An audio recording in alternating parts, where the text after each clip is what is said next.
I have run into several scenarios lately where people later in life, or maybe the children of someone who's passed away, are stuck with so many records. And it got me thinking, like, what am I going to do with all these records when it's all said and done? What are you going to do with your collection when it's all said and done?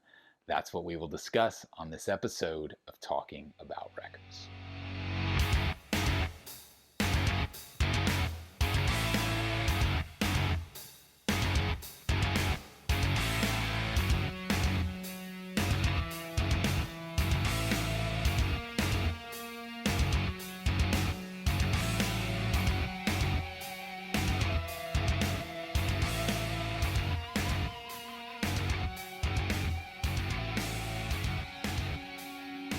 My name is G.I. Sanders from NTX Vinyl, a small chain of independent record shops in the Dallas-Fort Worth area. If you're not local, but you are in the U.S., you can shop online at ntxvinyl.com, and would love it if you'd subscribe to our channel here on YouTube. Follow us across social media on Facebook, Instagram, and TikTok. So seriously, what are we going to do with all these records? Like, this is somewhat of a morbid topic, I guess, but I've been thinking about it more and more. And mainly that's because I've acquired a bunch of collections, small and large, over the past few weeks, and so it's been top of mind.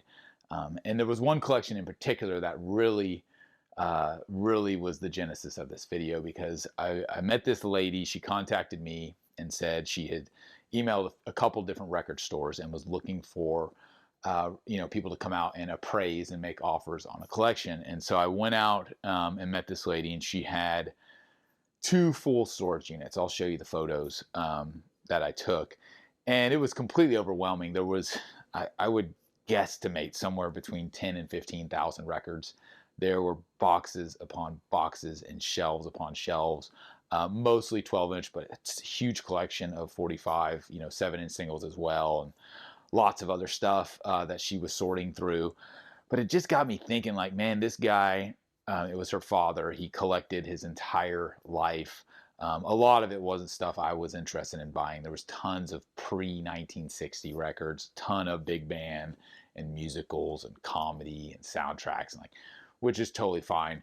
There was some good stuff mixed in there too, and I didn't end up making an offer on it even because it was just too much, and it was going to be too much for me to even deal with based on the inventory I saw. Like, if it was all amazing stuff, I would have taken the leap for sure and put in the work. But kind of talking to this lady, like, she explained to me, like, this was her father's entire livelihood. He collected them her whole life. He passed away a while back, and now, like a lot of people end up having to do, she's having to reconcile this estate. And in particular, he had 2 storage units full of records. She said he also had a room full at the house, which she hadn't even gotten to. And it just started making me think, like, man, there's people right now, probably like yourself, who's, maybe you've got 50 or 100 records, or, a small collection, or maybe you've got a few thousand like I do, or maybe you got many, many more. And it's hard to process, like, at what point do you start thinking, like, man, I got to have plans for this, because if I go, who's going to have to deal with all of this? And to us, this is a gold mine, not so much financially, like, that's one thing, but just as far as, like, from a relic standpoint, from a nostalgia standpoint, having a physical media collection is so cool, and I find so much value in it, and you probably do if you're watching this or follow my channel. But the reality is that most people don't. Even our children. Like, I hope that my kids, who are young now, by the time I'm old and passing this stuff on to them, that they'll continue and still have a real appreciation for it. But the reality is, you just don't know if that's going to be the case. And so you start to think, man, if I've accumulated all this stuff, and at that point in time, let's say my kids can't take all of this. Their situation is where they don't have room for it, or they're just not interested anymore. What's going to happen then? Well, this is where I start to think, like, man, the most important thing you should be doing as a collector, and this was a great reminder for me, is you've got to document all this stuff. Because I can tell you from talking to this lady, like, if she could have given me a list, even a partial list, even some sort of idea of what was in these boxes, that would have helped me so much as someone who, was potentially looking at acquiring this collection from her, but she had no idea because he had no idea. He was, in her words, a hoarder, and so it was a little extreme in that specific case, but it was all completely random. All of the genres, all of the albums, all mixed, various conditions. And there was just no documentation of it. So it's like she had no idea what she had, which means it's going to make it exponentially harder for her to sell it for anything, not even for great money, but just to be able to get rid of it. Because again, this was a huge collection. So you're talking about a lot of man hours to move all these records, to store all these records, to sort through these records. Like, I'm a small shop, and so even if I call in a couple buddies who work with me, like that's going to take us months. Yeah, we got to get it all moved into another storage unit of our own, but then just to go through it all. And so so she's going to end up selling this stuff for pennies on the dollar, is the reality of it, just because of the work involved. Whereas if she could have provided, hey, here's a spreadsheet of everything my dad owned, well, that's a total game changer, because then I can work with that. I can go through, and people are doing this, which is the other reason I thought of kind of talking about this subject. Is it's pretty frequent where, well, I'd say it's about half and half, 50% of the time, people reach out to me and say, hey, I've got some records to sell, and I say, well, tell me about what you have. And half the time they have no idea. They're like, oh, I don't know. They were my dad's uncle's cousins. You just got to come look at them, which is cool. It happens all the time. The other half of the time, people are like, I've got a list. And I'm like, awesome, send it over, because I can look at a list and within 30 seconds tell you if it's going to be worth my time and your time to connect on that, right?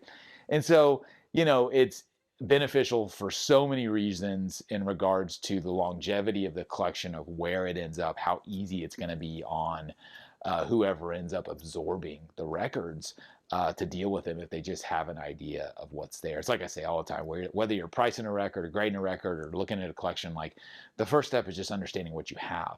And so as I think about, like, what am I going to do with all these records, like, I'm starting to catch myself even more so than I normally was, because I do my best to log everything in Discogs. That's what I use. Some people just use a spreadsheet.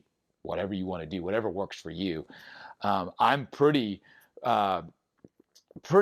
stringent about making sure I add it to Discogs before I add it to my collection, but stuff always gets missed. And now that I've kind of gone through this in the past couple weeks and seen not only that big collection, but several others where it was kind of the same boat of people who are just like stuck with this stuff, logging it and having a good list is just critical, not only from that standpoint, but also for insurance standpoint. Of course, if there's a disaster in any way, shape, or form, flood or fire, obviously being the main two detriments to records. But so it would be very important from that standpoint too. But as I think, like, okay, I've got in my room here, I don't know, 3,000 records, probably, right, which is crazy. Like, I never thought I'd own this many records. I didn't set out to own this many records, but I just love it, and I'm continuing to love it. It's not something I'm stalling out on at all. But so I start to think, like, okay, where are these going to go? And my plan all along is, of course, to pass them to my kids. Like I said, I don't know if that'll be a reality, but I'm just curious, like, what are your plans? Like, if you've got, I would say, more than a couple hundred records, then you've got something to deal with, like, you personally or whoever ends up having to deal with it if you're gone. And so it's just something to think about. Like, one sentiment that I really like that kind of encapsulates this is, I saw a comment online or read it. I've read it a couple times. People say, like, we don't really own records. Like, we're just temporarily keeping them until the next person gets them. And I actually think that's so true.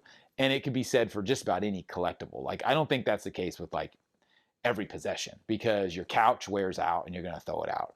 Your car eventually will be done for you. You'll have to trade it in, But records, if you take care of them, of course, like, they should, in theory, exist forever or a very long time if they're passed on to the right people who will care for them.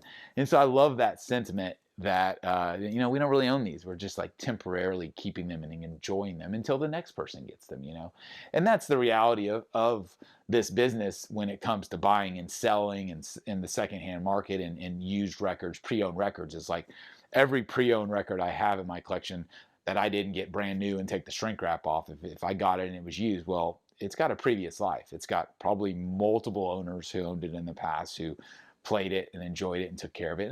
And that's a lot of why people love collecting records, is because of that history and the nostalgia. And it's no different than a lot of other hobbies. I talk about it all the time, whether it's sports cards or sneakers or Beanie Babies or whatever the hell people collect, the same can be said, is we're just kind of holding on to those temporarily until we're ready to pass it on. And it's like, and then you get to that point where it's like, well, who wants it? Like, who am I going to pass it to? So that's something, again, that I'm thinking about a lot as I get a little older. I'm only mid 40s, so it's like, again, I'm not trying to be morbid, like the end is near or anything.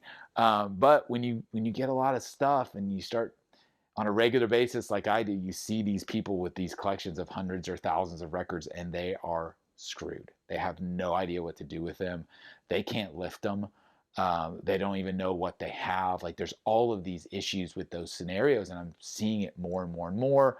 And it's sad and it's frustrating, but it is just kind of the reality of the collector's mentality. So I guess for me, this is kind of a video of reflection of me going, man, I need to make sure I have my stuff in order. I need to make sure all of this is cataloged and I've got a plan for it. So that's the thing. It's like, what's your plan? Like, where's all this stuff going to go?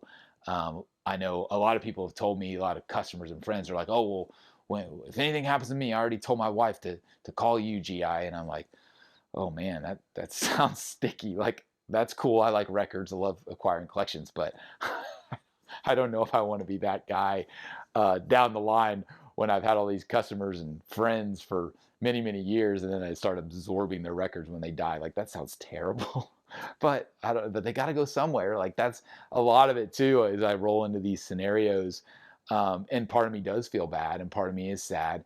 But the reality is at least I'm saving the records in a lot of scenarios, because a lot of, believe me, I've heard it time and time again where people are like, oh man, I just dumped so many records. I wish I would have known your shop was here. I wish I would have known you were in the area, because I threw out so many just a couple months ago. I'm like, oh man, it kills me. So again, have a plan, have a vision, have it documented. I had one guy mention, I think it was in my Facebook group, Now Spinning group, which hopefully a lot of you guys are familiar with. If not, I'll put the link in the description. But I had one guy who told me in his will that he set it up, and I don't know if he was telling the truth or if he was just making it up, but either way, it's a cool idea. He said he's got it set up to where his kids are going to have to divvy up his record collection like a draft, meaning the youngest child gets to pick first and gets to pick a record out, and then they just go round robin until all the records are gone. I thought that was a really fun idea. I don't know if that's reality, but it's super fun to think about. I definitely have gotten to a point where, and I've said this before, where I do have duplicates of a lot of key albums. When I say that, I mean like, my Pink Floyd collection or Led Zeppelin, like core essentials, right? I do have a couple different versions of a lot of those. And I rationalize that because I think, well, I've got two kids. And so, man, I got my copy, and then let me get one or two other copies for each of them. So when the time comes, they've got a complete set of the Beatles and Led Zeppelin and Pink Floyd and Tom Petty and all of these like essential artists. I think that's more just my excuse to collect more records, at least maybe. But I do have that in some cases. I don't know if I'll stick with it because space just becomes an issue. That's the thing. What are you going to do with all these records, and what are you going to do with the amount of space they take up as it accumulates? These are all things to think about, as you're collecting, and more so as the older I get and the more I collect and accumulate stuff, I start thinking quality over quantity. Like, that's the big thing for me. Like, do I really need all of those records in that artist's discography, or do I just really need the one or two that I really know and love, and the rest I'll probably never listen to? I'm to that point for sure, and I know a lot of other people probably are as well. And I'm also to that point with my wall, as you can see, which is my rock collection behind me. I've also got R&B, soul, jazz, country around the room, but mainly on this wall here, it's getting full. There's a few spaces left for, I don't know, maybe 100 more records or something, but I'm already to the point where I do one in, one out, meaning if I'm going to stick a record on that shelf, a new record that I just acquired, whether it's new or used, doesn't matter. It's a new record to me. If I'm going to put it on there, that's one in. So I've got to pull one out, and I'll go and I'll find a second copy of something, or something I just haven't listened to in ages, or maybe planned on checking out and know I'll never get to it, so I'll pull that out.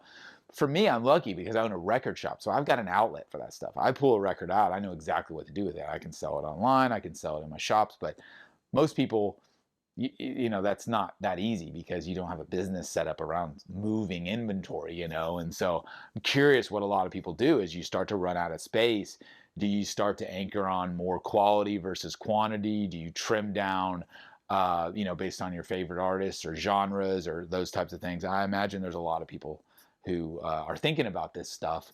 Again, it doesn't matter if you have a couple hundred records or a couple thousand. It really matters how much space you have and what your kind of your mental capability to wrap your head around all of this and what you own, and making sure you're documenting it, which is work. So there's a topic here, and that's what I thought I'd discuss. Would love your feedback, would love your ideas on where you're headed with your collection and what your plans are, because it's a fascinating thing to me. And like I said, I'm thinking about it more and more as I see more people kind of offloading their collections and being stuck in a lot of ways later in life, which is not a good thing to see. So appreciate it as always. This was an interesting one to talk about, one I've been thinking about. So would love your feedback and comments. Thanks for watching. This has been Talking About Records, and we'll see you guys next time.